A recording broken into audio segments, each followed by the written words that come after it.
Bonjour à tous et bienvenue dans Histoire d'en dire plus cinéma, le podcast qui explore en profondeur les chefs-d'œuvre du 7e art. Je suis votre hôte, Skibo Emio, et aujourd'hui, nous allons nous plonger dans l'univers fascinant d'Amadeus, le film oscarisé de Milos Forman sorti en 1984. Amadeus n'est pas simplement un biopic sur Wolfgang Amadeus Mozart. C'est une œuvre complexe qui explore les thèmes de la jalousie, du génie, de la médiocrité et de la relation entre l'homme et Dieu.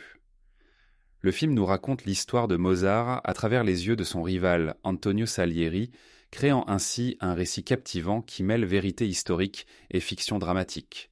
Commençons par le contexte de création du film. Amadeus est basé sur la pièce de théâtre du même nom écrite par Peter Shaffer en 1979.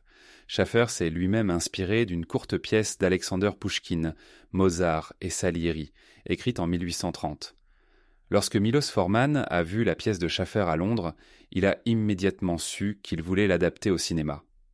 Forman, réalisateur tchèque naturalisé américain, était déjà connu pour des films comme Vol au-dessus d'un nid de coucou et Air. Son expérience personnelle en tant qu'immigrant aux États-Unis a sans doute influencé sa façon de représenter Mozart comme un outsider dans la cour de Vienne. Le choix des acteurs principaux était crucial pour le succès du film. Pour le rôle de Mozart, Forman a choisi Tom Hulce, principalement connu à l'époque pour son rôle dans Animal House. Hulce apporte à Mozart une énergie juvénile et une exubérance qui contrastent parfaitement avec le Salieri plus posé et introspectif de F. Murray Abraham. Le rôle de Salieri a été confié à F. Murray Abraham après que plusieurs acteurs plus connus l'ont refusé. Ce choix s'est avéré judicieux, car Abraham livre une performance magistrale qui lui a valu l'Oscar du meilleur acteur. Son interprétation de Salieri, à la fois narquoise et tragique, est l'un des points forts du film. L'intrigue d'Amadeus est structurée comme une longue confession de Salieri, désormais âgé et interné dans un asile.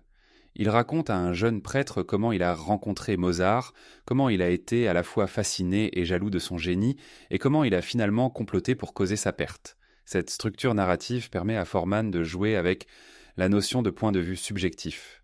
Tout ce que nous voyons de Mozart est filtré par la perception de Salieri, ce qui ajoute une couche supplémentaire de complexité au récit. Est-ce que le Mozart infantile et grossier que nous voyons est vraiment tel qu'il était, ou est-ce une caricature née de la jalousie de Salieri ? L'un des aspects les plus remarquables du film est sa représentation du processus créatif de Mozart. Forman et Shaffer ont choisi de montrer Mozart comme un génie naturel, capable de composer des œuvres complexes dans sa tête, sans effort apparent. Cette représentation contraste fortement avec celle de Salieri, qui travaille dur mais ne parvient jamais à atteindre le niveau de génie de Mozart. Cette dichotomie entre le génie naturel et le talent acquis est au cœur du conflit dramatique du film.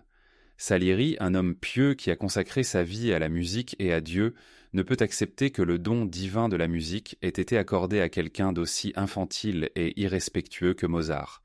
Sa jalousie se transforme en une rage contre Dieu lui-même, qu'il perçoit comme injuste et cruel. Le film explore également le thème de la médiocrité face au génie. Salieri est conscient de sa propre médiocrité par rapport à Mozart, et c'est cette prise de conscience qui le pousse à la folie. Il devient le porte-parole de tous les artistes médiocres, ceux qui ont le goût et la passion mais pas le talent transcendance. La musique, bien sûr, joue un rôle central dans le film. La bande originale, composée entièrement d'œuvres de Mozart, a été arrangée par Neville Marriner et interprétée par l'Academy of St. Martin in the Fields. Le choix et le placement des morceaux sont remarquables, chaque pièce soulignant parfaitement l'émotion de la scène qu'elles accompagnent. L'une des scènes les plus mémorables du film est celle où Salieri découvre les partitions originales de Mozart. Alors qu'il lit les pages, nous entendons la musique prendre vie dans sa tête. Cette scène illustre magnifiquement à la fois le génie de Mozart et la compréhension profonde que Salieri a de ce génie, malgré son incapacité à l'égaler.